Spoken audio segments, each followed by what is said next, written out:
it to happen. Right?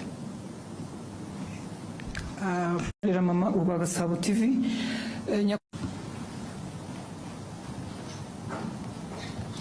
Murakoze nyakubahwa Perezida wa Repubulika, nitwa Scovia Mutesi, nkorera Mama Ubagasabo TV.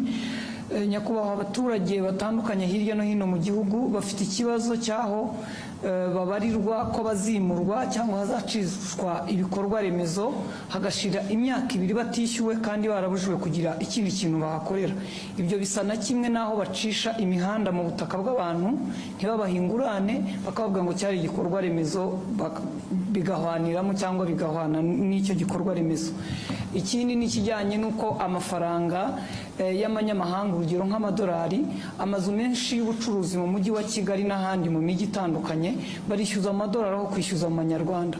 Abanyarwanda bamwe bacuruza bakavuga ko bibahendesha kuko babarira amafaranga y'amanyamahanga mu yabo. Ndasoza mvuga ku kijyanye n'ubushizi icyo nari nakubajije ukambwira ngo nzakwibutse, ngira ngo ninjye warangaye sinakwibutsa. Abaturage baratacyategereje guhabwa imigabane yabo muri Banki Populaire. Ndagushimiye.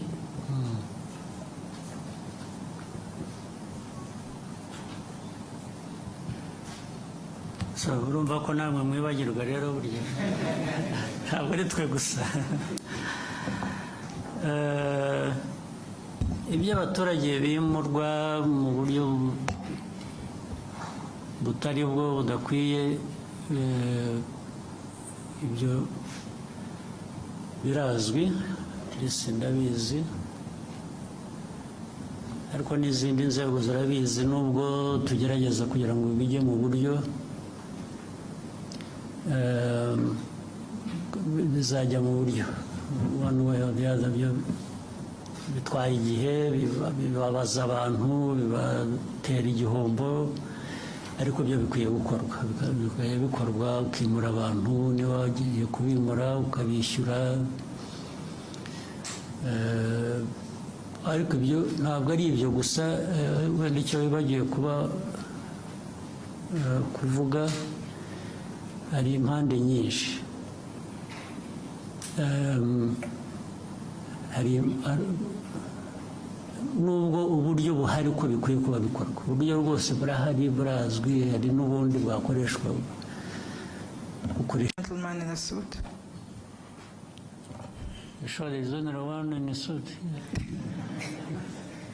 Murakoze nyakubahwa Perezida wa Repubulika, nitwa Ibarushimuwe Bihoyiki Keve Christian, umunyamakuru wa televiziyo ya BTN.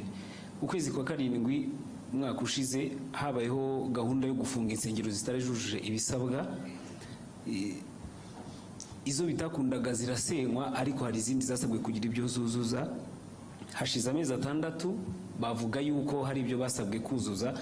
Bagize bati mutubwirire umubyeyi yongera dutumeho za ntumwa zize zurebe ibyo twasabwe kuzuza ko twabikoze, twongere tube twafungurirwa. Ikindi, hari abasore n'abakobwa hano hanze hano tujya tuganira no ku mbuga nkoranyambaga, bavuga yuko gushaka cyangwa se kubaka ingo bigorana kubera ubushobozi n'ibindi babona bishobora kubatera ubwoba. Ndagira ngo muze kugira ubutumwa mu bagenera by'umwihariko ku buryo umuntu ashobora gutinda gushaka avuga ati ndi gushaka ubushobozi, ingaruka bishobora kubyagira ni ibihe? Murakoze nyakubahwa Perezida wa Repubulika. Muri uko gushaka ariko harimo n'ubushobozi.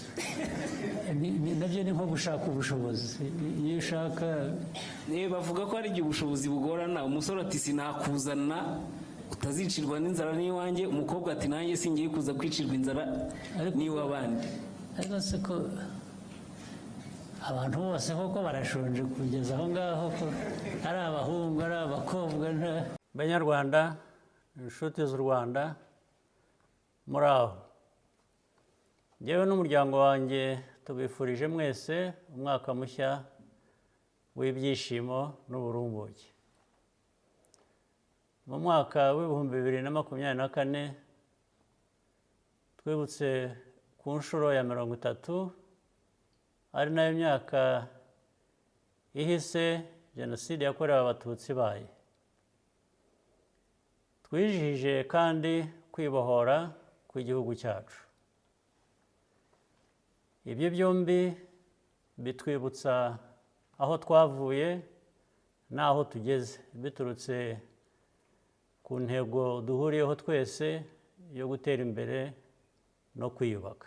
Reka rero twese hamwe dukomeze muri iyi nzira. Amatora aheruka yagenze neza, yongera gushimangira icyizere abanyarwanda bafitiye abayobozi babo n'inzego z'igihugu. Nongeye gushimira abanyarwanda bose n'inshuti z'u Rwanda inkunga yanyu mu gihe cy'amatora,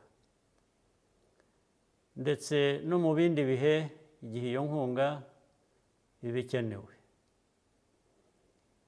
Abanyarwanda bagaragaje mu ijwi riranguruye ko bashaka kugera no ku bindi byinshi kandi byiza, na serivisi zirushijeho kuba nziza mu myaka iri imbere, kandi tugomba gufatanya twese kugira ngo tubigereho. Muri uyu mwaka ushize twahuye n'ibibazo bitandukanye, muri byo icyateye impungenge cyane ni virusi ya Marburg. Ku miryango yabuze ababo, twifatanije namwe muri aka kababaro. Ndashimira abakozi bo mu nzego z'ubuzima ubutwari bagaragaje, n'abafatanyabikorwa bacu umusanzu batanze w'ingirakamaro. Kubera ibyo, iyi ndwara yatangajwe ku mugaragaro ko yarangiye mu ntangiriro z'uku kwezi, ihitanye ubuzima bw'abantu bake mu mateka yayo. Unfortunately, we continue to see instability in our region along our borders. I want to assure you that Rwanda's security and sovereignty will always be fully protected by all means necessary. Shortcuts and temporary fixes cannot resolve this issue. There has to be a comprehensive solution that deals with root causes in the medium and long term, which should guarantee lasting peace for all the peoples of our region. This is important for all of us, without exception. There is no peace for some and not for others. We all need the same peace.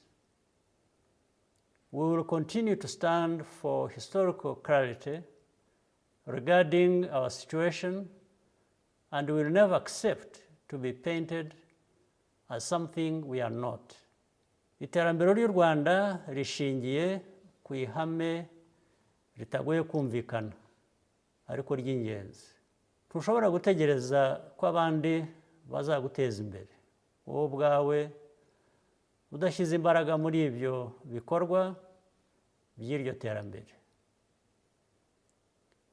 We ended the year on a positive note by hosting the FIA General Assembly for the first time ever on the continent, and announced our intention to play a leading role in bringing world-class motorsports to Africa.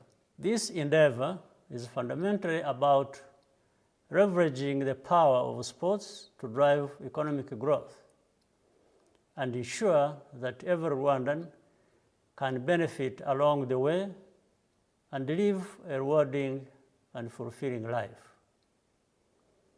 We take pride in aiming high because that is possible and the best way to live our lives.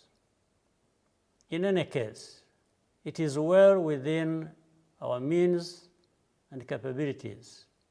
Ku rubyiruko rwacu tubatezeho kuzageza u Rwanda ku yindi ntera irenze n'aho twigeze dutekereza. Mujye muzirikana ko dufite ubushobozi bwo kwigenera ahazaza hacu twifuza kandi dukwiriye. Nongeye kubifuriza mwese